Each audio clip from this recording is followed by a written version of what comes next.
Immunity एक indirect protection है जो किसी पॉपुलेशन को, किसी जनसंख्या को किसी इन्फेक्शियस डिजीज से जैसे कोविड-19 से बचाती है। लेकिन हर्ड इम्यूनिटी कब पैदा होती है? हर्ड इम्यूनिटी पैदा होती है जब या तो आप वैक्सीनेशन करें, आपने वैक्सीन डेवलप कर ली है और आप बड़ी जनसंख्या में वो वैक्सीन दे देते हैं, तो हर्ड इम्यूनिटी उस जनसंख्या में उत्पन्न हो जाती है। या फिर हर्ड इम्यूनिटी डेवलप होती है जब उस जनसंख्या में पहले बीमारी हो गई हो और वो लोग रिकवर कर गए हों उस बीमारी से, तब हर्ड इम्यूनिटी होती है। दो ही तरीके हर्ड इम्यूनिटी के हैं। तो मुझे लगता है कि अब आप हर्ड इम्यूनिटी का कॉन्सेप्ट समझ गए होंगे।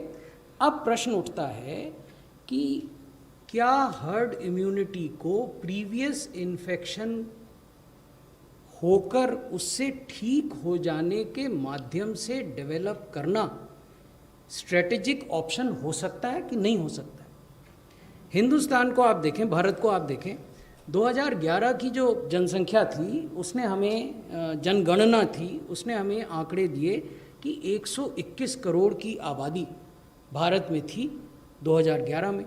अगर आप WHO और UN बॉडीज़ के आंकड़े 2020 के देखें तो भारत की जनसंख्या रफली 138 करोड़ है, 138 करोड़। इस तरह की जनसंख्या वाले देश में यदि आप हर्ड इम्यूनिटी को डेवलप करने की बात कर रहे हैं बिना वैक्सीन के, तो वो ऑप्शन नहीं है।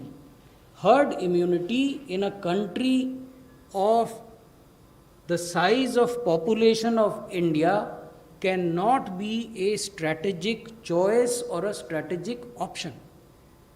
It can only be a outcome, and that too at a very high cost.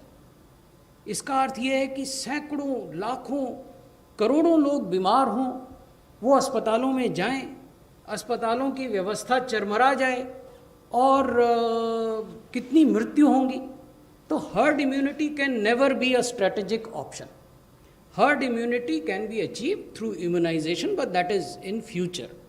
अब आपके प्रश्न पर, आपने प्रश्न पूछा था are we approaching herd immunity, तो ये उत्तर प्रश्न में छुपा हुआ है।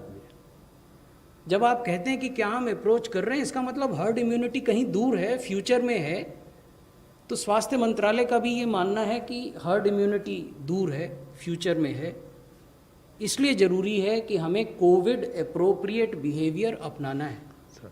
हम मास्क पहने, हम 2 गज की दूरी का पालन करें, हम सामाजिक स्थानों पर बहुत भीड़ न लगाएं, हम हैंड हाइजीन का पालन करें। तो ये जितने भी कोविड के अनुकूल आचार और व्यवहार हैं, उनका पालन हम सबको करना होगा और बीमारी से बचकर रहना होगा उस समय तक, जब तक कि कोई वैक्सीन डेवलप नहीं हो जाती, तब तक यही सोशल वैक्सीन है, इसका पालन करना होगा। धन्यवाद सर।